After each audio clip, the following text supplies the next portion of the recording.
Not a single drop. I guess I'll have to make do with what I have left.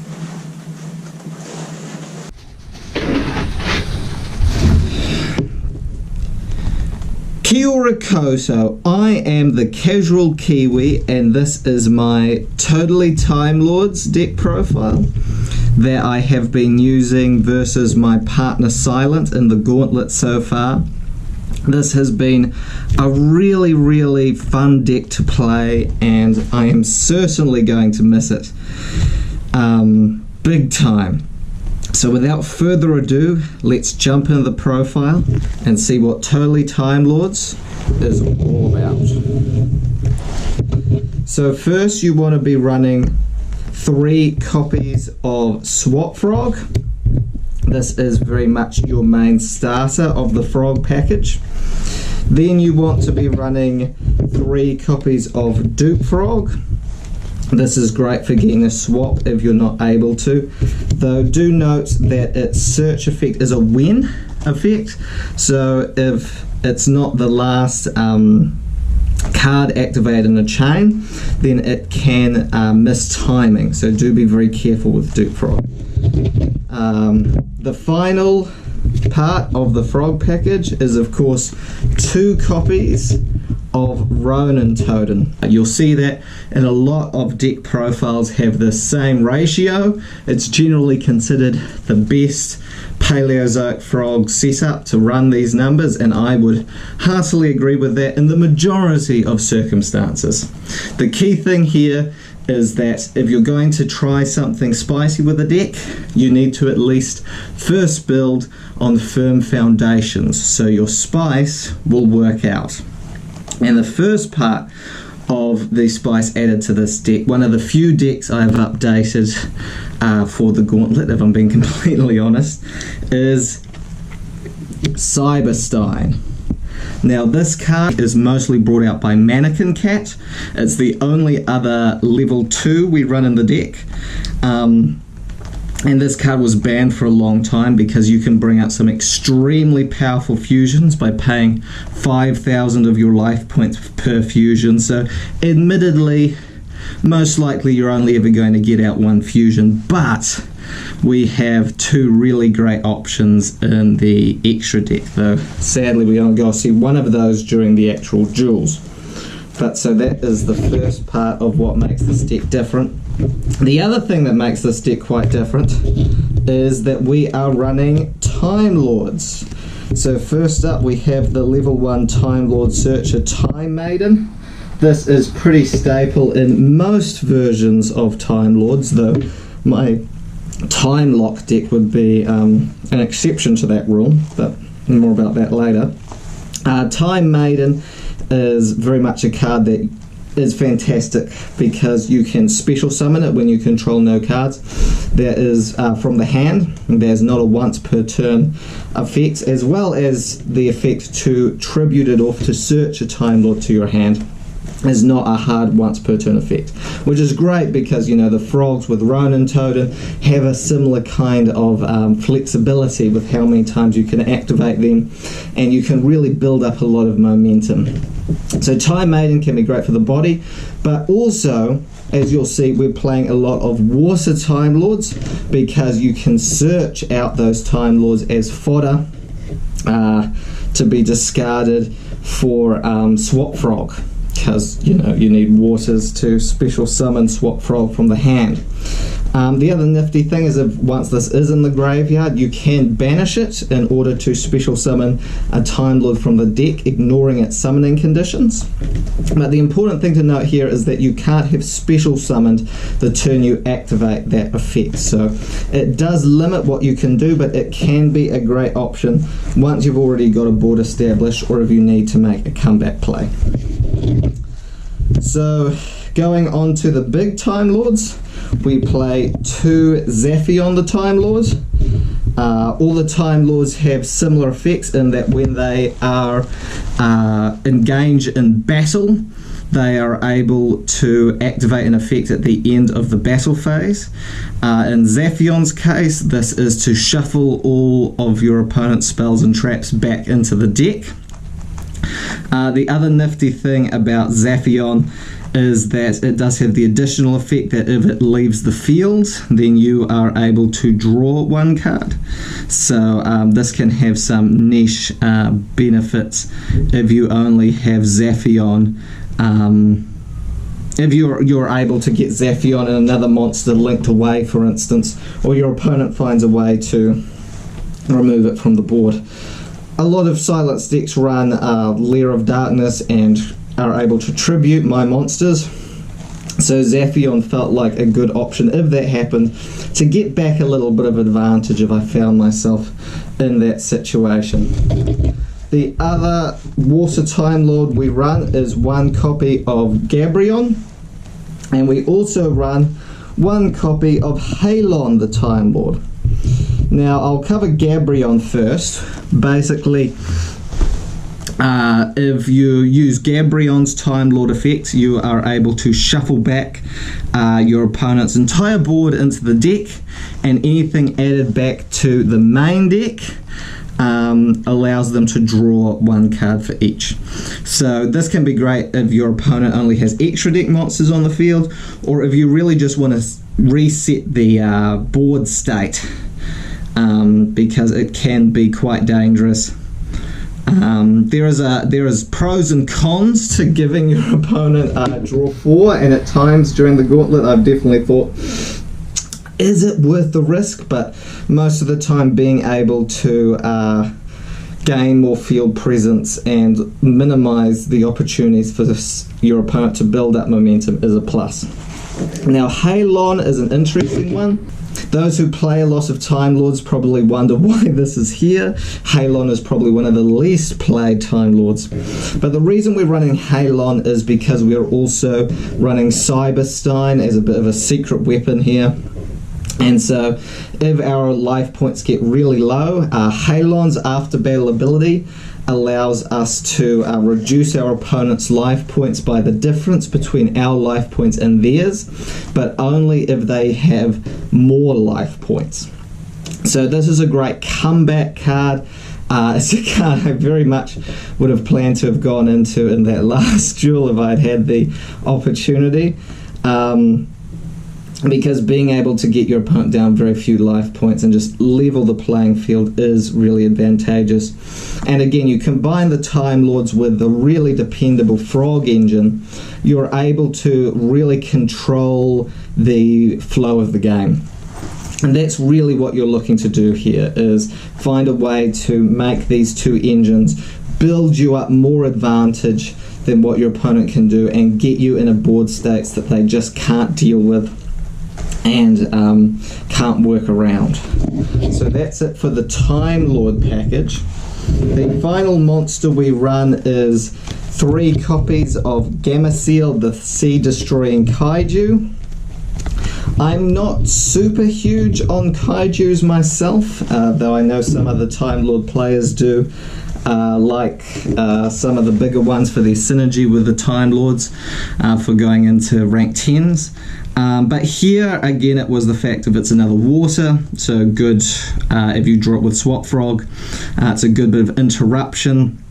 But it's also something that I feel I can side out if I need to make room for anything in my side deck, because it is mostly a going second option.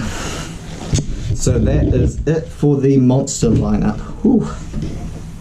Apologies for sweating. I would take a drink, but I'm trying to conserve that for the next duel. Now before we get into the traps, we do have 3 spells. We have Card of Demise, 1 for 1, and Called by the Grave. These are all very powerful one-offs, but they are handy, especially 1 for 1 with the Time Lord synergy and putting things in our graveyard when we need to. We then go into the trap lineup, and we are running a lot of Paleos. We have a copy of Paleozoic Dinomischus, 3 copies in fact. Allows us to banish our opponent's cards, which is greatly useful, even if it is a neg 1 because you do have to discard a card. It is powerful enough to justify that. We then also run 3 copies of Paleozoic Olenoides, which is excellent for dealing with traps, spells and traps that our opponent might have set natively within the deck. Something to know about Paleos is that they, similarly to Ronintoadin, to Dupe Frog, can miss timing on their special summon effect. If you activate another trap, then you special summon them to the field. That can be interrupted if the card they're being special summoned off is not the last card in the chain. They are, though, super useful, and they're unaffected by monster effects once they're special summoned back as monsters. We then run 2 copies of Paleozoic Canadia. This flips your opponent's monsters face down. It's only a 2 of because it felt a little bit more situational than the 3 of Paleos I've just talked about, but it can come in handy in some specific situations, and it is searchable of trap. We then run 2 copies of Paleozoic Marrella. This is excellent for deck thinning. Again, we run it 2, so it's searchable of trap trick. It's just handy for getting a lot of Paleos into the graveyard very quickly, to really just build up a lot of board presence against your opponent. The final Paleo we run is just 1 copy of Paleozoic Leancholia. We only run this at 1 because it really is at its best when you're at the late game, you're in the grind game, and you really want to be able to either get another frog back into the graveyard, because to special summon out Ronintoadin you need to banish another frog.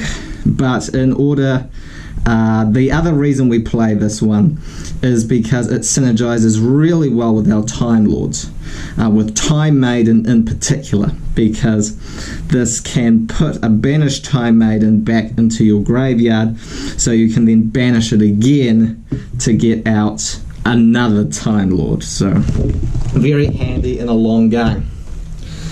That's it for the Paleos. We then run 3 copies of Trap Trick. I did have to proxy this for a little bit because Silent was running it in her Lair of Darkness build. Just fantastic for any deck that runs normal traps. And you don't mind the deck thinning because you do want to see some monsters, you do want to be not constantly drawing into just Paleos. So it is really handy. The other super handy normal trap we run is 3 copies of Back to the Front, which special summons a monster in defense position. This is wonderful in any sort of Paleozoic Frog deck because you can special summon back, say, a swap or a Ronin with this, and then trigger a Paleo at the same time, so you can immediately go into an Xyz summon. So Back to the Front, really excellent card in the deck. And the final main deck trap we play is 1 copy of Imperial Order. Now some people might say, well, considering the cost, is it really worth it? Especially when a lot of Silence decks do play traps. Well, I say it is still worth it because you saw some of the things that Silent was running, such as Pot of Extravagance, Forbidden Droplet. You don't want those cards hitting the board. You don't want Letter of Darkness hitting the board, that's for sure, in most of her decks. So Imperial Order seemed like just a really synergistic way to take care of that. We are only running 3 spells, so it felt like the right call, and I stand by this choice. So that is it for the main deck. We will then move into the extra deck. So we are then running 2 copies of Toadally Awesome, as I think I touched on during the Gauntlet a little bit, because of when this is all happening. We are at 2 Toads. The Laces ban list has not yet come into effect. So I had to think with updating this deck, well, okay, I'm taking the risk of going to 2 toads in this. What am I then going to do to make this work? What other options do I have? And it really got me thinking about the fact that Toadally Awesome is amazing. It's totally awesome. But there are lots of other options you have in these sorts of decks that you can go into that can really shake up a game and really get something interesting going on and win you games. That Toad alone doesn't have to be the play. Don't have to always go into Toad. So the next 2 XYZs we run are pretty commonly seen in Toad decks.